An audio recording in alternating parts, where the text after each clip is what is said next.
Welcome back to my channel. നമുക്കിന്നൊരു egg roll ഉണ്ടാക്കിയാലോ? അപ്പോൾ അതിനായിട്ട് ഞാനൊരു ചെറിയൊരു ബീട്രൂട്ട് എടുത്ത് വെച്ചിട്ടുണ്ട്. ഒരു കുക്കുംബർ, 2 ക്യാരറ്റ്, 4 സബോള, ഒരു ക്യാപ്സിക്കം, 2 പച്ചമുളക്, പിന്നെ മുട്ട എടുത്ത് വെച്ചിട്ടുണ്ട്. ഇനി നമുക്ക് ഇതിന് വേണ്ടിയിട്ടുള്ള മാവ് കുഴച്ചെടുക്കണം. അതിനായിട്ട് ഞാൻ ഈ കപ്പിൽ 2 കപ്പ് മൈദാമാവാണ് എടുത്തിരിക്കുന്നത്.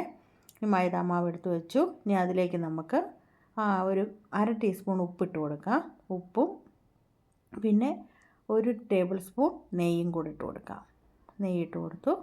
ഇനി നമുക്ക് ഒരു ടേബിൾ സ്പൂൺ പഞ്ചസാരയും കൂടി ഇട്ട് കൊടുത്തിട്ട് ആവശ്യത്തിനുള്ള വെള്ളം ഒഴിച്ച് നമുക്ക് ചപ്പാത്തിക്കൊക്കെ കുഴച്ചെടുക്കത്തില്ലേ, അതുപോലെ നന്നായിട്ടൊന്ന് കുഴച്ചെടുക്കണം. നല്ല സോഫ്റ്റായിട്ട് കുഴച്ചെടുക്കണം. ഇതുപോലെ ഇത്തിരി സമയം എടുത്ത് തന്നെ കുഴയ്ക്കണേ. നല്ലതുപോലെ കുഴച്ചെടുത്ത് വെച്ചിട്ടുണ്ട്. അതൊക്കെ നമ്മുടെ കൈ ഇങ്ങനെ തൊടുമ്പോഴത്തേനും അതിങ്ങനെ കുഴിഞ്ഞു പോകണം. കയ്യിലൊന്നും ഒരു ശകലം പോലും ഒട്ടരുത്. ആ പരുവത്തിൽ കുഴച്ചെടുത്ത് വെക്കണം. ഞാനിനി ആ ക്യാരറ്റും സബോളയും ക്യാപ്സിക്കവും കുക്കുംബറും എല്ലാം കൂടെ ഒന്ന് അരിഞ്ഞെടുത്ത് വെച്ചിട്ടുണ്ട്. അതിലേക്ക് നമ്മൾ ചെറിയൊരു ബീട്രൂട്ട് എടുത്ത് വെച്ചിട്ടില്ല, അതൊന്ന് ഗ്രേറ്റ് ചെയ്ത് അതിൻ്റെ നീരും കൂടെ ഒഴിച്ച് 1/2 ടീസ്പൂൺ കുരുമുളക് പൊടിയും കൂടെ ഇട്ട് കൊടുത്തിട്ട് പിന്നെ 1/4 ടീസ്പൂൺ ഉപ്പിട്ട് കൊടുത്തു. ഒരുപാട് ഉപ്പിടണ്ട, സോസൊക്കെ ഒഴിക്കുന്നതാണ്, അപ്പോൾ അതിലൊക്കെ ഉപ്പിടുന്നതാണ്. പിന്നെ ആ സ്പൂണിന് നമ്മൾ ബീട്രൂട്ട് എടുത്തില്ല, ആ സ്പൂണിന് 1 സ്പൂണ് വിനാഗിരിയും കൂടെ ഒഴിച്ച് കൊടുത്തു. എന്നിട്ട് നന്നായിട്ട് ഇളക്കുക. ഇളക്കിയതിന് ശേഷം നമ്മുടെ ആ മാവൊക്കെ ഒന്ന് നോക്കാം നമുക്കിനി അത് സെറ്റായിട്ടുണ്ടോ. 10 മിനിറ്റ് ആയിട്ടുണ്ട്. ഇനി ഇതുപോലെ ഒരു റോള് പോലൊന്ന് ആ മാവൊന്ന് ഉരുട്ടിയെടുക്കണം. ഉരുട്ടിയെടുത്തതിന് ശേഷം നമുക്ക് കൗണ്ടർ ടോപ്പിലിട്ട് ഒന്നും കൂടെ ഞാനത് കുഴച്ചെടുത്തായിരുന്നേ. അതിന് ശേഷം നമുക്കൊന്ന് റോളാക്കി എടുത്തതിന് ശേഷം നമുക്ക് മുറിച്ചെടുക്കാം. ഇതുപോലെ ചെറിയ കഷ്ണങ്ങളാക്കി മുറിച്ചെടുക്കാം. ഇപ്പം ഞാൻ എടുത്തിരിക്കുന്ന 6 ചപ്പാത്തി ഉണ്ടാക്കാനുള്ള മാവുണ്ട്. ഇനി നമുക്കിതൊന്ന് നന്നായിട്ടൊന്ന് ഉരുട്ടിയെടുക്കാം. ഇതുപോലൊന്ന് ഉരുട്ടിയെടുക്കണം. ഒരുപാട് അങ്ങനെ ഐസായി പോകണ്ട, ഇത്തിരി ശകലം കട്ടിക്കായിരുന്ന ചപ്പാത്തി ഇരിക്കണേ. ഇതുപോലെ അങ്ങ് ഉരുട്ടിയെടുത്തു. ഇനി നമുക്ക് ആ കൗണ്ടർ ടോപ്പിൽ ഇത്തിരി മാവ് വിതറിയതിന് ശേഷം നമുക്കിതൊന്ന് പരത്തിയെടുക്കണം. ചപ്പാത്തിക്ക് പരത്തുന്ന പോലെ തന്നെ ഒന്ന് പരത്തിയെടുക്കണം.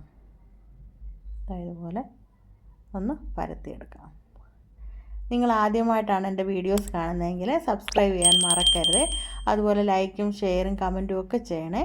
പരത്തിയെടുത്തതിന് ശേഷം ഞാൻ അതിലേക്ക് 1 ടേബിൾ സ്പൂൺ സൺഫ്ലവർ ഓയിലാണ് ഒന്ന് സ്പ്രെഡ് ചെയ്ത് കൊടുക്കുകയാണ്. എല്ലായിടത്തും സ്പ്രെഡ് ചെയ്ത് കൊടുത്തു. ഇനി നമുക്ക് ഇതൊരു ലെയർ പോലെ കിട്ടണം നമുക്ക്. അതിന് വേണ്ടിയിട്ടാണ്. അപ്പോൾ ഇതിങ്ങനെ ഒന്ന് നടുക്ക് വെച്ചൊന്ന് ഒരു കത്തി വെച്ചൊന്ന് കട്ട് ചെയ്ത് കൊടുത്തിട്ട് ഇതുപോലൊന്ന് ഞൊറിഞ്ഞെടുക്കണം. ഇതുപോലൊന്ന് ഉരുട്ടി, കണ്ടോ, ആ മാവ് ഇങ്ങനെ ഒന്ന് ഉരുട്ടിയെടുത്താൽ മതിയേ. കണ്ടോ, ഇതുപോലെ മുഴുവനും നമ്മൾ അതങ്ങനെ ഉരുട്ടിയെടുക്കണം. നമുക്കൊന്ന് ഉരുട്ടിയെടുത്ത് കൊണ്ടുവന്നതിന് ശേഷം നമുക്ക് വീണ്ടും ഇതൊന്നും കൂടെ ഒന്ന് പരത്തിയെടുക്കണം. ഇതുപോലെ കൊണ്ടുവന്നിട്ടുണ്ട്. ഇനി ഇത് നമ്മൾ കയ്യിലെടുത്തതിന് ശേഷം കയ്യിലേക്ക് വെച്ചിട്ടൊന്ന് അമർത്തി കൊടുക്കണം. നന്നായിട്ടൊന്ന് അമർത്തി കൊടുക്കുമ്പോഴത്തേനും ഇത് കണ്ടോ, ഇതുപോലെ ഒന്ന് അമർത്തി കൊടുക്കണം. അമർത്തി കൊടുക്കുമ്പോഴത്തേനും ഇത് നല്ലതായിട്ട് ഒരു ലെയർ പോലുള്ള പരുവത്തിൽ വരും. ഇനി നമുക്കിതൊന്നും കൂടെ ഒന്ന് പരത്തിയെടുക്കണം. റൗണ്ടിനൊന്ന് പരത്തിയെടുക്കാം. ശരിക്കും ലെയർ പോലെ വരുന്നില്ല. ഞാൻ കൽക്കട്ടയിൽ പോയപ്പോഴാണ് ഇത് കഴിച്ചത്. അപ്പോൾ നല്ല ടേസ്റ്റ് ഉണ്ടായിരുന്നു. അപ്പോൾ ഞങ്ങളുടെ കസിൻസൊക്കെ ഉണ്ട് കൽക്കട്ടയിൽ. അപ്പം അവിടെ അവർ പറഞ്ഞു തന്നെയാണ് ഇതിങ്ങനെയാണ് ഉണ്ടാക്കുന്നതെന്ന്. അപ്പോൾ അത് കേട്ടിട്ട് ഞാനൊന്ന് ഉണ്ടാക്കിയതാണ്. അപ്പോൾ ഞങ്ങൾ ഉണ്ടാക്കി നോക്കിയപ്പോൾ നല്ല ടേസ്റ്റ് ഉണ്ടായിരുന്നു. അപ്പോൾ നിങ്ങൾക്കും കൂടെ ഒന്ന് പരിചയപ്പെടുത്താമെന്ന് വെച്ചു. അപ്പോൾ ഞാനൊരു പാനൊക്കെ അടുപ്പത്ത് വെച്ചു. ഇനി നമുക്കതിലേക്ക് നമ്മൾ ഉണ്ടാക്കിയ ചപ്പാത്തി ഇട്ട് കൊടുക്കാം. ഇനി തിരിച്ചും മറിച്ച് വിട്ട് നമുക്കിതൊന്ന് വേവിച്ചെടുക്കണം. ഒന്ന് വേവിച്ചെടുക്കാം. ഇനി അത് വെന്തിട്ടുണ്ട്. അപ്പോഴത്തേനും നമുക്കൊരു മുട്ട ഒരു ബൗളിലേക്കൊന്ന് ഉടച്ചൊഴിച്ചതിന് ശേഷം ഇതിലേക്ക് ഉപ്പിട്ട് കൊടുക്കാം. ഞാൻ ഉപ്പ് നീരാണ് ഒഴിച്ച് കൊടുക്കുന്നത്. ഉപ്പ് പൊടി ഇട്ട് കൊടുക്കുമ്പോഴത്തേനും പൊടി അങ്ങ് കട്ടയ്ക്ക് കിടക്കും. അപ്പോൾ നമ്മൾ കഴിക്കുമ്പോഴത്തേനും അതങ്ങ് കടിക്കും.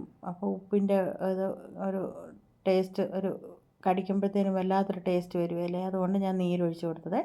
നമുക്ക് ആ മുട്ട പാലിലേക്ക് ഒഴിച്ച് കൊടുത്തിട്ട് ഇനി നമ്മൾ ഉണ്ടാക്കി വെച്ച ചപ്പാത്തിയില്ലേ, ആ ചപ്പാത്തി എടുത്ത് ഇതിൻ്റെ മുകളിലേക്ക് ഇങ്ങനെ വെച്ച് കൊടുത്തിട്ട് നമുക്ക് ഇനി അതൊന്ന് തിരിച്ചിടണം. ഉണ്ടോ, ഇതൊന്ന് തിരിച്ചിടുക. എളുപ്പത്തിൽ ഉണ്ടാക്കാൻ പറ്റുന്ന ഒരു പലഹാരമാണേ. ഇത് തിരിച്ചിട്ടതിന് ശേഷം ഇനി നമുക്ക് ഇതിനകത്തേക്ക് ചില്ലി സോസ് വേണം. ചില്ലി സോസ് ഒന്ന് സ്പ്രെഡ് ചെയ്ത് കൊടുക്കുക, എല്ലായിടത്തേക്കും ഒന്ന് സ്പ്രെഡ് ചെയ്ത് കൊടുക്കുക. അതിന് ശേഷം നമ്മൾ അരിഞ്ഞു വെച്ച കുക്കുംബറും സവോളയും ക്യാരറ്റും ക്യാപ്സിക്കവും പച്ചമുളകും എല്ലാം കൂടെ നമുക്ക് ഒന്ന് ഇതിൻ്റെ മുകളിലേക്ക് വെച്ച് കൊടുക്കാം. ഇതിൻ്റെ ക്യാബേജൊക്കെ ഇടാം കേട്ടോ, കുഴപ്പമൊന്നുമില്ല. അതിന് ശേഷം ഞാനൊരു ശകലം ചാറ്റ് മസാല കൂടി അതിൽ ഒന്ന് വിതറി ഇട്ട് കൊടുത്തിട്ട് ഇനി നമുക്ക് ടൊമാറ്റോ സോസ് ഒഴിച്ച് കൊടുക്കാം. ടൊമാറ്റോ സോസും കൂടെ കൊടുത്തിട്ട് നമുക്ക് ഒഴിച്ചു കൊടുത്തു. ഇനി നമുക്കിതൊന്ന് റോളാക്കി എടുക്കണം. അതിനാണ് എഗ് റോളെന്ന് പറയുന്നത് അവർ. ഇനി നമുക്കിതൊന്ന് ഇതവിടെ ചിലപ്പോൾ സ്ട്രീറ്റ് ഫുഡായിട്ടൊക്കെ വൈകിട്ടൊക്കെ 4 മണിക്കൊക്കെ നമ്മൾ പുറത്തിറങ്ങുമ്പോഴെല്ലാം വാങ്ങാൻ കിട്ടുമേ. ഇനി നമുക്കിതൊരു ബട്ടർ പേപ്പർ എടുത്തിട്ട് അതിനകത്ത് ഇങ്ങനെ റോളാക്കിയിട്ട് ചുരുട്ടിയെടുക്കണം. ഇതുപോലെ ചുരുട്ടിയെടുക്കുക. എന്നിട്ട് അടിവശം ഇങ്ങനെ അടിയിലേക്ക് ഇങ്ങനെ ചുരുട്ടി വെച്ച് കൊടുക്കണം. കണ്ടോ, ഞാനിവിടെ ഉണ്ടാക്കി വെച്ചിട്ടുണ്ട്. അപ്പം ഇതുപോലെ ഒന്ന് എല്ലാവരും ഒന്ന് ട്രൈ ചെയ്ത് നോക്കണേ. നല്ലൊരു വീഡിയോയുമായി അടുത്ത ദിവസം കാണാം.